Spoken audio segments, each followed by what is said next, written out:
নম্বর প্রশ্ন, ওমর রাদিয়াল্লাহু আনহু কিভাবে রাষ্ট্র পরিচালনা করেছেন? আপনার রাষ্ট্র পরিচালনার পরিকল্পনা করছেন কি? আমরা সাধারণ মানুষ কি করতে পারি? এত সুন্দর প্রশ্ন। ওমর রাদিয়াল্লাহু আনহু রাষ্ট্র পরিচালনা করছেন প্রজা হিসাবে না রাজা হিসাবে? খলিফা হিসাবে করছেন। তো আমি কি খলিফা হয়ে গেছি? বলেন। এইটা তো তারা দিবে যারা ক্ষমতা যেতে চায়। আমি দিব কি জন্য? একটা বিরাট গোষ্ঠী ক্ষমতা যাওয়ার জন্য ব্যস্ত হয়ে পড়ছে, সারাদিন ঘুরে বেড়ায়, বিভিন্ন রকমের তথ্য দিয়ে বেড়ায়, এটা করলে আপনি ক্ষমতা যাবো, আমারে ভোট দিবেন, আমার ঘুরে বেড়াচ্ছে। ওদেরকে একটু বলেন না দয়া করে, ওমর আপনি ক্ষমতায় গেলে কি কি করবেন একটু বলেন না দেখি, আমরা এটা শুনতে চাই। আমরা জানি কি করতে হবে। আমি এখন দিব কেন? আমার দিবটা আপনি নিবেন কেন? আমাদের কি করতে হবে না করতে ওমর রাদিয়াল্লাহু আনহু তো বলেই গেছেন। আমাদের তো আর নতুন করে দেওয়ার থিওরি কিছু নাই। আমরা কি করতে না হবে, কি করতে না করতে হবে, ওমর, আবু বকর, ওসমান, আলী সবাই বলছে কিনা? বলছে কিনা?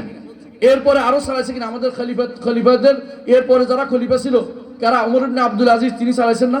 মুআবিয়া রাদিয়াল্লাহু আনহু চালাইছেন না? তারপরে সাহাবীরা তারা খলিফা যারা হয়েছে উসমান, উমাইয়া খলিফা, আব্বাসী খলিফা সবাই চালাইছে। আলেমরা তাদেরকে নিয়ে দিয়েছে। এই গ্রন্থ একটা দুটো নয়, ভুরি ভুরি শত শত গ্রন্থে নীতি লেখা আছে। আপনারা যারা আজ ক্ষমতায় যাওয়ার জন্য ব্যস্ত হয়ে পড়েছেন, আমাকে মাফ করবেন বলতে বাধ্য হচ্ছি, অনেকে সেই গ্রন্থগুলির নামও জানেন না, পড়া তো দূরের কথা। আপনার ক্ষমতায় যে কি করবেন আমাদের জানা আছে। আপনারা গণতন্ত্রের উপর দিয়ে ক্ষমতা যেতে চান, এরপরে গণতন্ত্র চালু করবেন, গণতন্ত্র বাদ দিবেন। হ্যাঁ, যেই কাপড়ের উপরে বসে রয়েছি বলে যে আমি এই স্টেজ মানলাম না, স্টেজে বসে রয়েছি, আপনি পাগল ছাড়া কি বলবো আপনাকে আমি? এই জন্য মনে রাখতে হবে, আপনাকে বলছি আপনি বাড়াবাড়ি করেন না, দয়া করে আপনার নীতি হবে এটা, এলমে দ্বীনকে চর্চা করুন। আপনি যাদেরকে নিয়ে ক্ষমতা যেতে চান তাদেরকে আগে বলেন যে আল্লাহর দ্বীন যে আপনি বাস্তবায়ন করতে চাচ্ছেন, আল্লাহর দ্বীন আপনি প্রতিষ্ঠা করতে চাচ্ছেন, দয়া করে আমাদেরকে কি করবেন রূপরেখাটা একটু দেন। ক্ষমতায় গেলে আমি এই কাজগুলি করব। প্রথম বলেন ক্ষমতায় গেলে গণতন্ত্র বাদ দিব। এটা দেখি বলতে পারেন কিনা, কতটুকু সাহস আছে আপনার? ক্ষমতায় গেলে নারীদেরকে হ্যাঁ ভাইস চেয়ারম্যান বানানো ছেড়ে দিব, দেখি বলতে পারেন কিনা? ক্ষমতায় গেলে আমি 100টা আসন নারীদের জন্য, এটা আমি নিব না, যে বলতে পারেন কিনা? কারণ ইসলাম নারীদেরকে অ্যাসেম্বলিতে স্থান দেয়নি এবং কিয়ামত পর্যন্ত কেউ দিতে পারবে না। যত ব্যক্তি এরকম দিবে সে ব্যক্তি পথভ্রষ্ট বলে বিবেচিত হবে। কারণ মুহাম্মদুর রাসূলুল্লাহ সাল্লাল্লাহু আলাইহি ওয়াসাল্লামের খলিফারা কেউ উম্মুল মুমিনিন আয়েশা রাদিয়াল্লাহু আনহাকে অ্যাসেম্বলিতে স্থান দেয়নি। উম্মুল মুমিনিন আয়েশা রাদিয়াল্লাহু আনহা হচ্ছেন উম্মতের মধ্যে, নারীদের মধ্যে শ্রেষ্ঠ নারী। তার থেকে শ্রেষ্ঠ নারী আর কেউ আসে নাই। আলেমা ফাকিহা সর্বদিক থেকে শ্রেষ্ঠ নারী ছিলেন উম্মুল মুমিনিন আয়েশা রাদিয়াল্লাহু আনহা। অথচ তাকে কেউ কোনোদিন দেখছে, কোনো ক্ষমতা দেখছে, কোনো ভাগে দেখছে, কোনো দায়িত্ব দেখছে? আপনারা যেটা করেন এটাকে জেনে নেবেন। আপনারা এটা করার আগে হাজারবার চিন্তা করবেন কোন কাজটা, কোন ইসলাম প্রতিষ্ঠা করতে চাচ্ছেন এটা বলেন।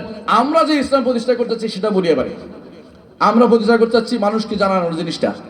এলমে দ্বীনের মাধ্যমে শুধু আগাতে হবে, দাওয়াতের মাধ্যমে আগাতে হবে। ইসলামকে খণ্ডিত রূপে নয়, পরিপূর্ণ রূপে ইসলামকে বাস্তবায়ন করতে হবে। শুধু ক্ষমতার মাধ্যমে নয়, ব্যক্তি জীবন, আপনার একাও ব্যক্তি জীবন, আপনার পারিবারিক জীবন, আপনার সমাজ, আপনার রাষ্ট্র, আপনার আকীদা বিশ্বাস, আপনার ইবাদত, আপনার পরিবার, আপনার রাষ্ট্র, আপনার আন্তঃরাষ্ট্রীয় সম্পর্ক সবগুলিকে ইসলামিক না আপনাকে করে চালাতে হবে। আপনি আগে দিতে হবে যে আমি চেষ্টা করব এগুলি করতে, আপনি এগুলি কোনোটাই না বলে ক্ষমতায় যে কি করবেন। এমন এক জাতির উপর আপনি ক্ষমতা যাচ্ছেন যাদের এখনো 90% শিরিক করে। আপনি কি জানেন এরা কিভাবে শিরিক করে? আপনি নিজেও জানেন না অনেক সময় যে আপনি ঈমান হারা কথাবার্তা বলেন। আপনারা যদি কোনো কাফেরদের মজলিসে যদি গান ওখানে যদি কোনো আপনি পাঠ করেন, গীতা পাঠ করেন, তাহলে আপনি কি ঈমানদার আছেন? আপনি কিসের ভিত্তিতে আপনি ক্ষমতা যাওয়ার জন্য ব্যস্ত হয়ে পড়ছেন? আপনি নিজের ঈমানটা রক্ষা করতে পারেন নাই। ঈমান রক্ষা না করে আপনি নিজে কিভাবে রাষ্ট্রপ্রধান হবেন? আপনাকে ওইটা আগে ঠিক করতে হবে, তারপর ঠিক করেন।